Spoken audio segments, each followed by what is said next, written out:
मेरा ख़्याल है कि मेरे से ज़्यादा आप लोग ज़्यादा बेहतर जानते हैं कि किस तरह के लोग आए हैं। और जो मैं आपको 2 दिन से मिनिस्टर साहब 2 दिन से कह रहे थे कि किस तरह के लोग आ रहे हैं, किस तरह की कार्रवाई कर रहे हैं, आप लोगों ने खुद आंखों से देखी है।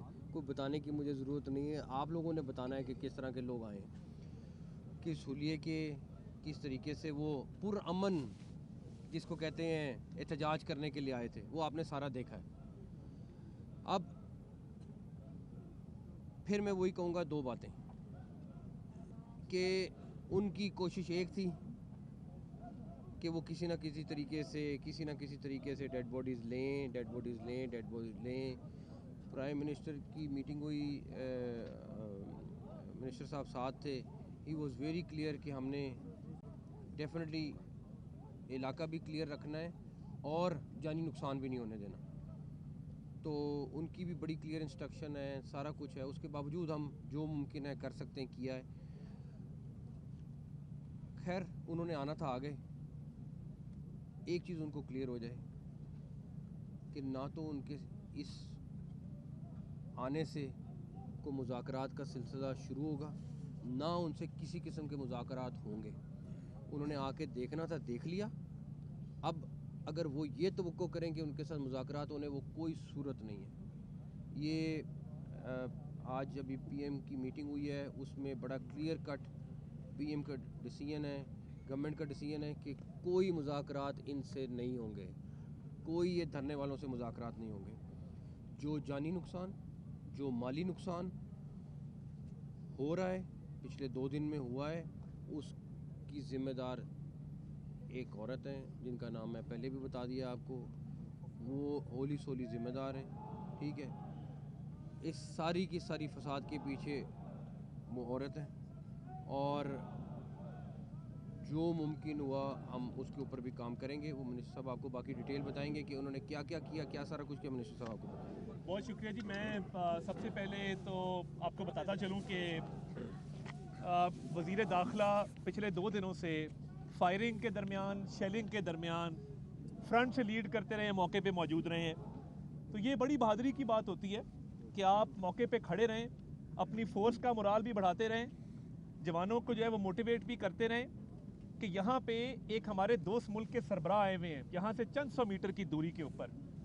उनकी सिक्योरिटी की जिम्मेदारी, उनको एक वेलकम यहाँ फील देना पाकिस्तान के अंदर, उनके साथ मुआहदे करना तजारत के ऊपर, सरमायाकारी के ऊपर, ये रियासत पाकिस्तान की जिम्मेदारी है।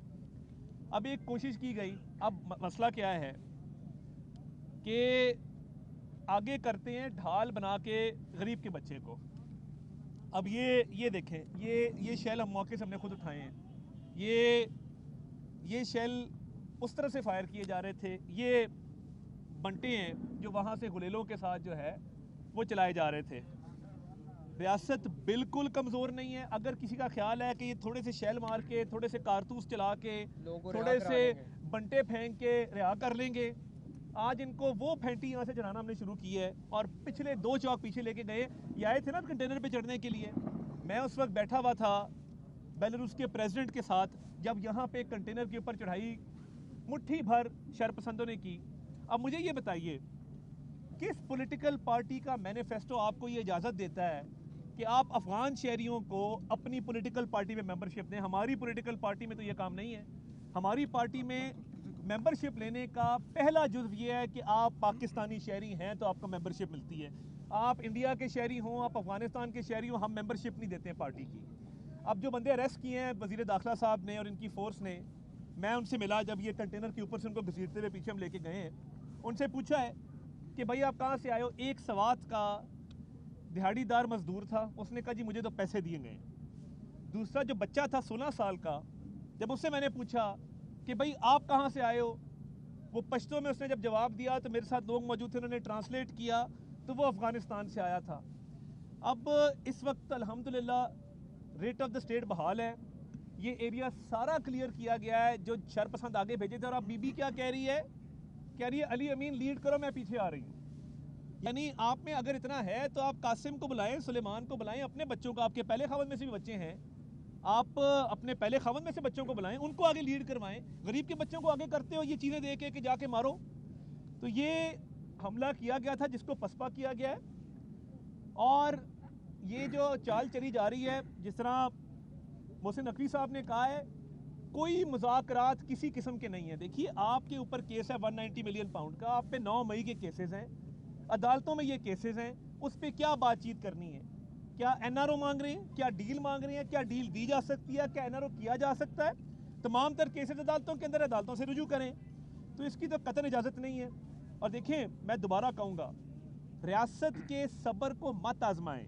आप जो चाहते हैं ना कि स्ट्रेट फायरिंग करके ये बीबीआई खून लेने, ये बीबीआई लाशें लेने, अब इसीलिए कह रही है अली अमीन तुम लीड करो, मैं पीछे आ रही हूँ। मैं उनको दावा देता हूँ ना, आप फ्रंट पे आए, हिम्मत करें कि आप बैठ के इतना पार्टी के मामलात को चलाती हैं, आप आगे आए, फ्रंट से लीड करें। आए, हम डी चौक में खड़े हैं और कंटेनर के पीछे नहीं खड़े हैं, हम कंटेनर के आगे खड़े हैं। और इंटीरियर मिनिस्टर ने लीड फ्रॉम द फ्रंट किया है। और एक जो बार बार बात हो रही है ना, बड़ा आसान है, गोली चलाना सबसे आसान काम है, एक छट्टा मारे तो यहाँ पे सफाया हो जाए। मगर ये रियासत पाकिस्तान है, हम तशद्दुद का जवाब बिल्कुल दे रहे हैं और सख्ती से दे रहे हैं, मगर कोई इस सब्र को आजमाए ना। हम इनको लाशें नहीं देना चाहते, ना देंगे।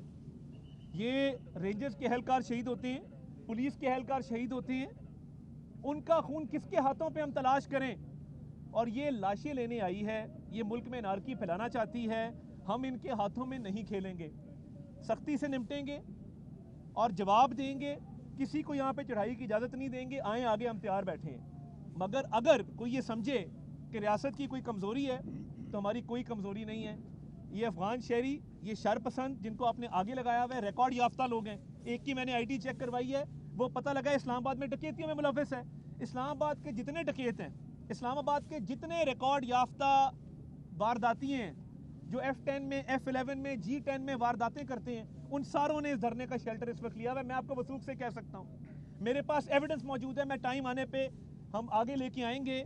मगर वारदातियों को, टेररिस्ट को, अफगान शहरियों को शेल्टर देना और पॉलिटिकल प्रोटेस्ट के, और मैं इंटरनेशनल मीडिया को भी आज ये कहना चाहता हूँ, please, you are trying to portray as if the government is coming down hard on peaceful protesters. This is not a peaceful protest. I have in my hand shells of tear gas. I have in my hand marbles which are being pelted upon the police personnel and the rangers. I would like to request you that this is a political rhetoric which they are playing upon. Please do not fall prey to this rhetoric, because they are violent protesters. They want to destroy the peace of Islamabad. They want to sabotage a foreign visit from the president of Belarus, which is taking place at this point in time. We had offered them to go elsewhere. They can go into their own province and stage this protest, but they are hell-bent that they want to disturb peace on the Constitution Avenue, which will not be allowed. The Interior Minister had offered to hold this protest at Sangjani. It would have been a peaceful protest. We would have provided security, we would have made the arrangements for this peaceful protest. But why is it that they are insistent on holding this protest at D Chowk? Because they want to destroy the peace of Pakistan. They want to vandalize public and private property and cause damage to life and property of private citizens.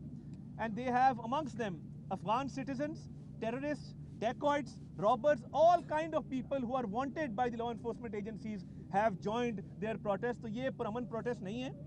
और जो लोग समझते हैं कि इतना आसान है कि यहाँ पे लाशें गिरा दें, लाशें नहीं गिराई जाएंगी, मगर सख्ती से निमट रहे हैं। दोबारा आके दिखाएं, हम खड़े हैं, भरपूर जवाब देंगे और किसी को कॉन्स्टिट्यूशन एवेन्यू का रुख नहीं करने देंगे। सर ये बताइएगा कि पाकिस्तान तहरीके इंसाफ जो है वो चिड़िया पर भी नहीं मार सकेगी। इस्लामाबाद में बड़े बड़े कंटेनर्स, बड़े बड़े खड्डे खोद कर मट्टी फैलाएगी, उसके बावजूद पहुँच के सफर सर सुन नहीं, पहले आपको मैं करेक्ट कर दूं, हमने कोई खुदाई नहीं की इस दफ़ा। कोई एक खड्डा दिखा दें जहाँ पे इस्लामाबाद में हुआ हो के रोकने के लिए खड्डा, तो पहली बात तो ये ठीक है सर। जो मट्टी पड़ी हुई है सर ब्लू एरिया के पास सारी कंटेनर्स की बैक साइड पे। दूसरा सर, ये सफ़र कर रहे हैं इस्लामाबाद के सेक्टर G6 के लोग, पोली क्लिनिक में जो लोग एडमिट हैं वो सफ़र कर रहे हैं, F6 के लोग सफ़र कर रहे हैं। कब तक ये मेला लगा रहेगा, इस हवाले से बता दें, शहरी ये जानना चाहते हैं। पहली बात ये कि मैं आई थिंक पिछले एक हफ़्ते से, मिनिस्टर साहब पिछले एक हफ़्ते से हम खुद कह रहे हैं, हम नहीं इस्लामाबाद के शहरियों को तंग करना चाहते। इतने सारी चीज़ के बावजूद आज भी मोबाइल सर्विस चल रही है।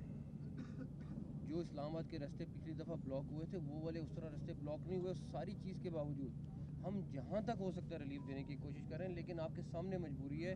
उनके हाथ में वेपन्स हैं, उनके हाथ में गुलेले हैं, उनके हाथ में हर तरह की चीज़ है। और जो मिनिस्टर साहब ने भी कहा, ये बात कोई ऐसी बात नहीं है कि हम सिर्फ सियासी तौर पे कहना चाह रहे हैं कि जी ये लाशें देखना चाहते हैं। प्रैक्टिकली मैं आपको बता रहा हूँ, मैंने 2 दिन में जो विटनेस किया है, हर चीज़ से मुकरते हैं, हर चीज़ से लेफ़्ट राइट होते हैं। उनकी जो इंटेंशन है मैं आपको बता नहीं सकता, बट वक्त आने पे आपने खुद देख लिया। आज आए हैं थोड़ी देर के लिए, आपने देखा किस तरीके से आए, क्या किया सारा कुछ। तो ये बात नहीं है कि हम इस्लामाबाद के शहरियों के लिए एहसास नहीं है, हमें एहसास है। हम जितनी मुमकिन हो सकते हैं उनको फैसिलिटी देने की कोशिश करें, लेकिन क्या करें। एक मैं ऐड कर दूं जो बंदे गिरफ्तार किए गए हैं उस पे इंटीरियर मिनिस्टर साहब के हुक्म पे पर्चे दर्ज हो गए हैं। और देखें, ये अब बेल नहीं होगी। जो बंदे हमने यहाँ गिरफ्तार किए हैं, इधर डी चौक से गिरफ्तार किए हैं, और जो मजीद भी आएगा, हमने वादा किया था गिरफ्तारियों को, गिरफ्तार हुए, मगर अफगान शहरी के ऊपर हम एडिशनल जो है वो बाकायदा दफात लगा रहे हैं ताकि आइंदा कोई गैर मुल्की जो है वो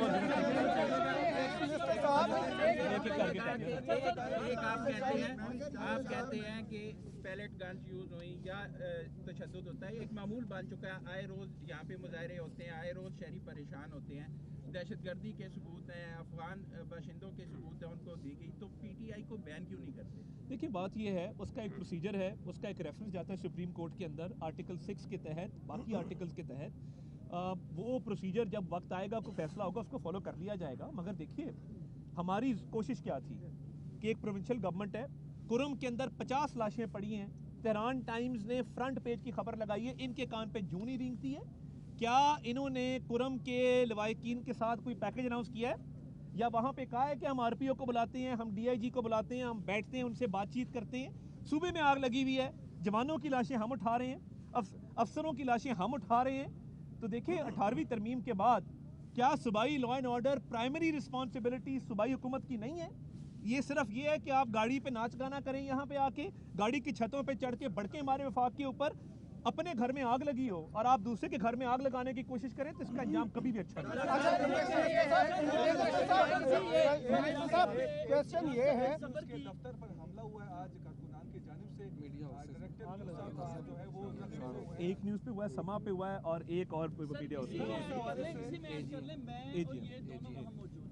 रियासत पर आप हमले की बात कर रहे हैं, सबर की बात कर रहे हैं। सर, सबर कब पैमाना लबरेज होगा? जब पार्लियामेंट में घुस जाएंगे, डी चौक तक आ चुके।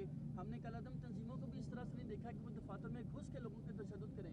मैं और ये आधा घंटा वॉशरूम में रहे हैं जी, वहाँ पर खुद को बचाए महसूस रहे। एक न्यूज़ पर हमला हुआ, समा न्यूज़ पर हमला हुआ, 365 पे हुआ, जियो पे हुआ। सर, जो मामला है वो सबर कब आपका लबरेज होगा? देखिए, ये जो लोग इसमें मुलव्वस हैं, उनकी सीसीटीवी फुटेज ऑब्टेन की जाएगी। आप भी हमारी इसमें मदद करेंगे, उनको कैफरे किरदार तक पहुंचाया जाएगा। बचेगा कोई नहीं। आज मैंने देखा ना, रो रहे थे इधर जो बंदे गिरफ्तार हुए हैं, रो रहे थे। अब रोने का क्या फ़ायदा कि जब आपने तमाम हदें पार की, उसके बाद आपकी गिरफ्तारी अमल में आई, अब आप रो रहे हैं। तो ये मैं इस पे इनकी खबासत की इंतहा ये है कि वो रेंजर्स के जवान शहीद हुए और इन्होंने सोशल मीडिया पे चलाया कि वो रेंजर्स के जवान तो अपनी गाड़ी में खुद कुचले गए। उसके बाद सारे चैनल्स ने, मिनिस्टर साहब ने सारा उसको ब्रीफ किया, वो सीसीटीवी दिखाई। आप इनकी खबासत की इंतहा देख सकते हैं कि ये किधर जा सकते हैं और वो कुछ भी कर सकते हैं। मिनिस्टर साहब, सवाल ये है कि अब प्रोटेस्टर्स पहुंच चुके हैं इस्लामाबाद में। एक तो बता दें, या मोटरवे कब खुल रही है? कि गरीबों के बच्चों को इन्होंने ढाल बनाया होता है, आगे होते हैं। तो ये बता दें, 2 मिनिस्टर यहाँ पर मौजूद हैं, कि क्या यहाँ से बुशरा बीबी और अली मीन गंडापुर को भी आप लोग अरेस्ट कर सकते हैं? देखिए, ये जो गिरफ्तारी होती है ना, ये इस चीज़ की पाबंद नहीं होती कि वो कौन है आगे। जो गैर कानूनी काम करेगा, वो चाहे जो भी हो, जो कानून को हाथ में लेगा, उसकी गिरफ्तारी बिल्कुल अमल में आएगी। पहले दिन से इंटीरियर मिनिस्टर ने कहा है कि जो डी चौक आएगा गिरफ्तार होगा।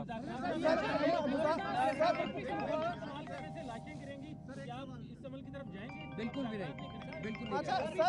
सर, कोई मुज़ाकरात नहीं,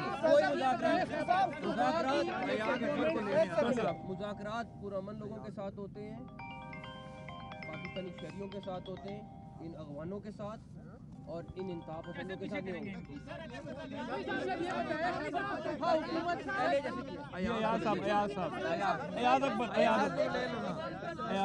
सब ये बताएं कि इलेक्टेड एक चीफ मिनिस्टर जो है हर महीने यहाँ पर चढ़ाई की कोशिश करता है और एक वफाक के ऊपर ऐसे मौके पर आप बार बार कह रहे हैं कि यहाँ पर कोई ना कोई डिग्निटी यहाँ पर मौजूद होते हैं, तो क्या गवर्नर राज की तरफ किस चीज़ का इंतजार कर रहे हैं आप लोग? कोई ऑप्शन ही यूज़ कर रहे हैं या फिर आपने ये कहना कि जो चीफ एग्जीक्यूटिव है उसको आपने अरेस्ट, पिछली दफ़ा भी अगर आपने अरेस्ट किया है तब भी बता दें, अगर वो देखिए होता पता क्या है, अगर ऐसी लास्ट रिजॉर्ट में ऑप्शन एक्सरसाइज की जाए, जेब से पख्तून कार्ड निकल आता है और उस वक्त कहा जाता है कि जी देखें पख्तूनों के साथ ज्यादती हो रही है, हम पख्तून अवाम हमारे भाई हैं, उनके मैंडेट का एहतराम करते हैं, मगर हमें इस तरफ ना धकेला जाए कि कुछ सख्त से सख्त एक्शन करें।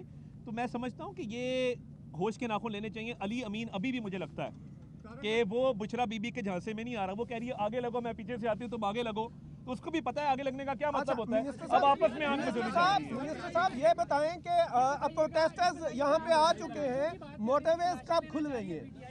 लाशें लेने में तो वो कामयाब हो गए हैं, अपनी पॉलिसी में तो कामयाब हो गए हैं, जो पॉलिसी आपने सेट की थी उसमें तो आप नाकाम नजर आ रहे हैं। अब वो लाशें उन्होंने हमारी ली हैं, उन्होंने हमारे लोगों को शहीद किया है। कौन सी? अच्छा मिनिस्टर साहब ये बताएं कि ना एक सेकंड, आप जर्नलिस्ट हो? ठीक है, मुझे 6 नाम ला के दो, मैं भी नहीं एक सेकंड यार, एक सेकंड यार भाई यार टॉक शो तो नहीं है ना,